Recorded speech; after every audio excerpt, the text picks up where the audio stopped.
Kejadian pasal 30.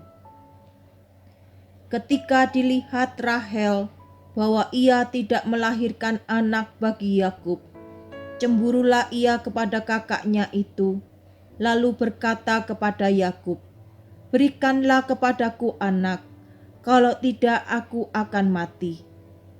Maka bangkitlah amarah Yakub terhadap Rahel, dan ia berkata, "Akukah pengganti Allah yang telah menghalangi engkau mengandung?" Kata Rahel, "Ini Bilha budakku perempuan, hampirilah dia, supaya ia melahirkan anak di pangkuanku, dan supaya oleh dia aku pun mempunyai keturunan." Maka diberikannya Bilha budaknya itu kepada Yakub menjadi istrinya, dan Yakub menghampiri budak itu. Bilha mengandung, lalu melahirkan seorang anak laki-laki bagi Yakub. Berkatalah Rahel, "Allah telah memberikan keadilan kepadaku, juga telah didengarnya permohonanku dan diberikannya kepadaku seorang anak laki-laki." Itulah sebabnya ia menamai anak itu Dan. Mengandung pula Bilha budak perempuan Rahel, lalu melahirkan anak laki-laki yang kedua bagi Yakub. Berkatalah Rahel, "Aku telah sangat hebat bergulat dengan kakakku, dan aku pun menang." Maka ia menamai anak itu Naftali. Ketika dilihat Lea bahwa ia tidak melahirkan lagi, diambilnyalah Silpa budaknya perempuan, dan diberikannya kepada Yakub menjadi istrinya. Dan Silpa budak perempuan Lea melahirkan seorang anak laki-laki bagi Yakub. Berkatalah Lea, "Mujur telah datang," maka ia menamai anak itu Gad.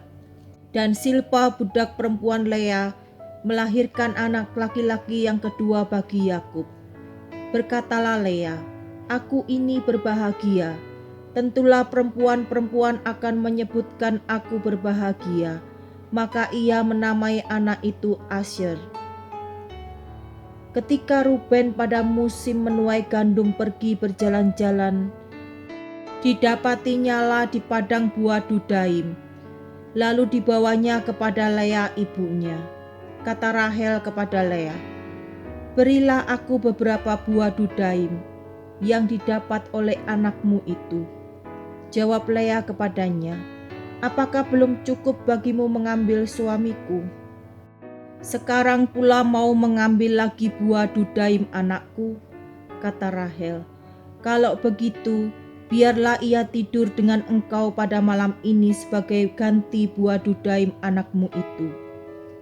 Ketika Yakub pada waktu petang datang dari padang, pergilah Lea mendapatkannya sambil berkata, "Engkau harus singgah kepadaku malam ini, sebab memang engkau telah kusewa dengan buah Dudaim anakku." Sebab itu tidurlah Yakub dengan Lea pada malam itu. Lalu Allah mendengarkan permohonan Lea. Lea mengandung dan melahirkan anak laki-laki yang kelima bagi Yakub. Lalu kata Lea, "Allah telah memberi upahku, karena aku telah memberi budakku perempuan kepada suamiku." Maka ia menamai anak itu Isakhar. Kemudian Lea mengandung pula dan melahirkan anak laki-laki yang keenam bagi Yakub. Berkatalah Lea, "Allah telah memberikan hadiah yang indah kepadaku. Sekali ini suamiku akan tinggal bersama-sama dengan aku, karena aku telah melahirkan 6 orang anak laki-laki baginya." Maka ia menamai anak itu Sebulon. Sesudah itu ia melahirkan seorang anak perempuan dan menamai anak itu Dina. Lalu ingatlah Allah akan Rahel.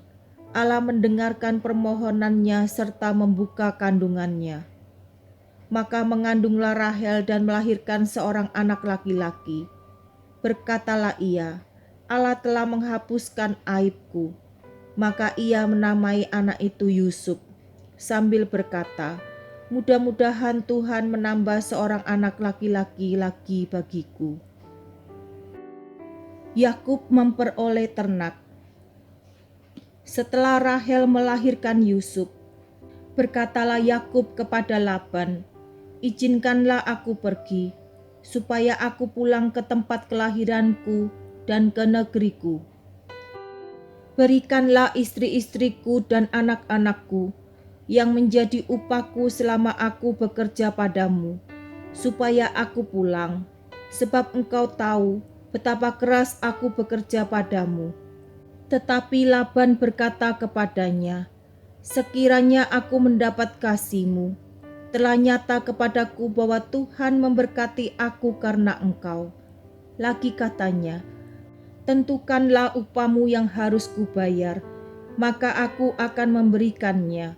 Saud Yakub kepadanya, "Engkau sendiri tahu bagaimana aku bekerja padamu, dan bagaimana keadaan ternakmu dalam penjagaanku. Sebab harta milikmu tidak begitu banyak sebelum aku datang, tetapi sekarang telah berkembang dengan sangat, dan Tuhan telah memberkati engkau sejak aku berada di sini.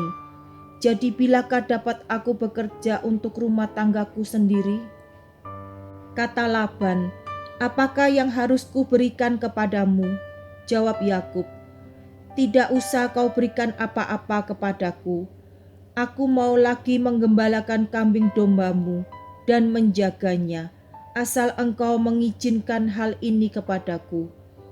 Hari ini aku akan lewat dari tengah-tengah segala kambing dombamu, dan akan mengasingkan dari situ setiap binatang yang berbintik-bintik dan berbelang-belang, segala domba yang hitam dan segala kambing yang berbelang-belang dan berbintik-bintik, itulah upahku. Dan kejujuranku akan terbukti di kemudian hari, apabila engkau datang memeriksa upahku. Segala yang tidak berbintik-bintik atau berbelang-belang di antara kambing-kambing dan yang tidak hitam di antara domba-domba, anggaplah itu tercuri olehku." Kemudian kata Laban, "Baik, jadilah seperti perkataanmu itu." Lalu diasingkannyalah pada hari itu kambing-kambing jantan yang bercoreng-coreng dan berbelang-belang, dan segala kambing yang berbintik-bintik dan berbelang-belang, segala yang ada warna putih pada badannya, serta segala yang hitam di antara domba-domba, dan diserahkannyalah semuanya itu kepada anak-anaknya untuk dijaga. Kemudian Laban menentukan jarak 3 hari perjalanan jauhnya antara dia dan Yakub. Maka tetaplah Yakub mengembalakan kambing domba yang tinggal itu. Lalu Yakub mengambil dahan hijau dari pohon hawar, pohon badam, dan pohon berangan. Dikupasnyalah dahan-dahan itu sehingga berbelang-belang, sampai yang putihnya kelihatan.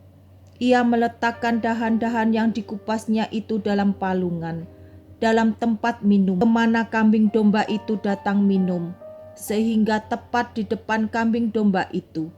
Adapun kambing domba itu suka berkelamin pada waktu datang minum. Jika kambing domba itu berkelamin dekat dahan-dahan itu, maka anaknya bercoreng-coreng, berbintik-bintik, dan berbelang-belang. Kemudian Yakub memisahkan domba-domba itu.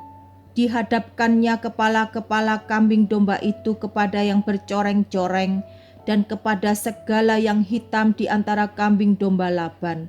Demikianlah ia beroleh kumpulan-kumpulan hewan baginya sendiri, dan tidak ditempatkannya pada kambing domba Laban. Dan setiap kali apabila berkelamin kambing domba yang kuat, maka Yakub meletakkan dahan-dahan itu ke dalam palungan di depan mata kambing domba itu, supaya berkelamin dekat dahan-dahan itu. Tetapi apabila datang kambing domba yang lemah, ia tidak meletakkan dahan-dahan itu ke dalamnya. Jadi hewan yang lemah untuk Laban dan yang kuat untuk Yakub.